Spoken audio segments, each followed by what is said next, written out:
मित्रांनो नमस्कार। मुख्यमंत्री युवा कार्य प्रशिक्षण योजनेसंबंधीचे एक महत्त्वाचे अपडेट या व्हिडिओच्या माध्यमातून तुम्हाला देणार आहे। त्यामुळे व्हिडिओ शेवटपर्यंत पहा आणि व्हिडिओ जास्तीत जास्त प्रशिक्षणार्थ्यांपर्यंत शेअर करा।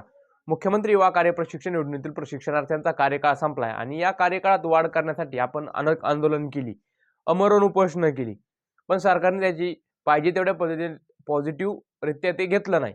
पण आज माननीय बालाजी पाटील चाकूरकर असतील, तुकाराम बाबा असतील, हरिभाऊ राठोड साहेब असतील, अनुप चव्हाण सर असतील किंवा अविनाश साबळे सर असतील, यांच्या सर्वांच्या नेतृत्वामध्ये नागपूर येथे भव्य दिव्य असं चॉकलेट मोर्चा होणार आहे। चॉकलेट वाटप करून या मोर्चाची सुरुवात होणार आहे। ज्या प्रकारे सरकारने या प्रशिक्षणार्थ्यांना वेळोवेळी चॉकलेट दाखवलंय, लॉलीपॉप दाखवलंय, जेणेकरून या प्रशिक्षणार्थ्यांना फक्त मतदानापुरतं त्यांचा उपयोग करून घेतलाय, अशा पद्धतीने कुठेतरी नरेटिव्ह या प्रशिक्षणार्थ्यांमध्ये आहे आणि त्याच्यासाठीच हा भव्य दिव्य चॉकलेट मोर्चाचं आयोजन हे मुख्यमंत्री युवा कार्य प्रशिक्षण योजना सहाय्यक संघटनेच्या वतीने करण्यात आलेलं आहे। नागपूरमध्ये हिवाळी अधिवेशनाचा आज दुसरा दिवस आहे। याच पार्श्वभूमीवरती या चॉकलेट मोर्चाचं आयोजन करण्यात आलं आहे आणि त्यापूर्वी एक अत्यंत महत्त्वाची बातमी अशी आहे की रात्रीच बालाजी पाटील चाकूरकर साहेब यांची आणि उपमुख्यमंत्री एकनाथ शिंदे साहेब यांची भेट झाली। पुन्हा एकदा बालाजी पाटील चाकूरकर यांनी उपमुख्यमंत्री एकनाथ शिंदे साहेब यांना प्रशिक्षणार्थ्यांच्या मागण्याचं निवेदन दिलं आणि पुन्हा तशाच पद्धतीने उपमुख्यमंत्री एकनाथ शिंदे साहेब यांनी पॉझिटिव्ह रित्या घेत सांगितलं की 100% तुमचा प्रश्न मार्गी लावतो आणि सकारात्मक चर्चा झाली।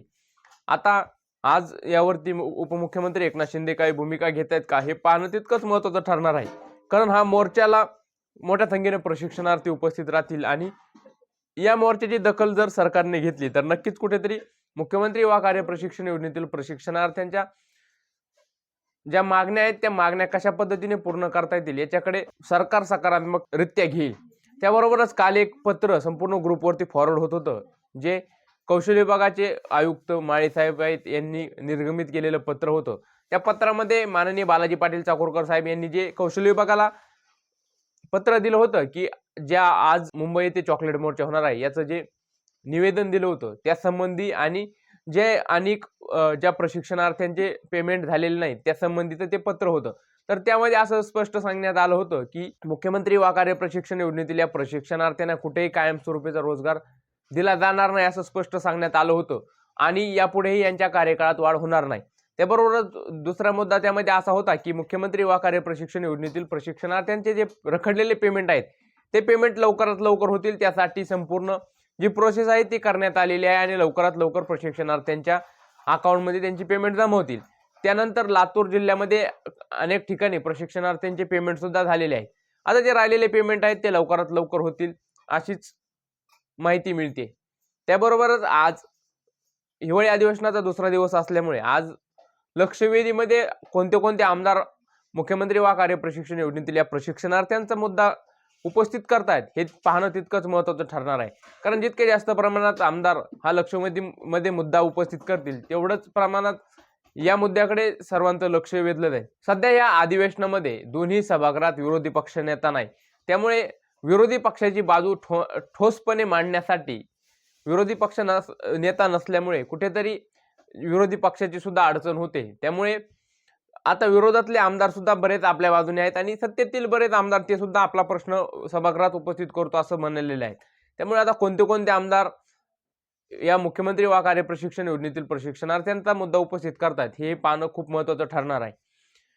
उपमुख्यमंत्री एकनाथ शिंदे हे पॉझिटिव्ह आहेत, भरतशेठ गोगावले पॉझिटिव्ह आहेत आणि अनेक शिंदे सेनेचे अनेक मंत्री हे पॉझिटिव्ह आहेत, पण भाजपचे मुख्यमंत्री देवेंद्र फडणवीस हे अद्यापही निगेटिव्ह आहेत। आता उपमुख्यमंत्री एकनाथ शिंदे साहेब हे त्यांना कशा पद्धतीने कन्व्हिन्स करतायत किंवा या प्रशिक्षणार्थ्यांच्या रोजगारासाठी नेमकी कशा पद्धतीने त्याची बांधणी करून अंमलबजावणी करण्यात येते हे पाहणं खूप महत्त्वाचं ठरणार आहे। मुख्यमंत्री युवा कार्य प्रशिक्षण योजनेतील प्रशिक्षणार्थ्यांसाठी आजचा दिवस अत्यंत महत्त्वाचा आहे। नागपूरच्या आसपासतील जे प्रशिक्षणार्थी असतील यांनी मोठ्या संख्येने आज या भव्य दिव्य अशा चॉकलेट मोर्चाला उपस्थित राहावं, जेणेकरून संख्या पाहून सरकारचे डोळे फिरले पाहिजे आणि काहीतरी सकारात्मक निर्णय सरकारने लावला पाहिजे। मित्रांनो, हेच महत्त्वाचे अपडेट तुमच्यापर्यंत द्यायच्या होत्या, ते तुमच्यापर्यंत पोहोचवण्याचं मी काम केलेलं आहे। व्हिडिओ आवडला असेल तर व्हिडिओला एक लाईक करा, चॅनलला सबस्क्राईब करा, व्हिडिओ जास्तीत जास्त ग्रुपवरती प्रशिक्षणार्थ्यांना शेअर करा, म्हणजे त्यांना सुद्धा हे अपडेट कळेल।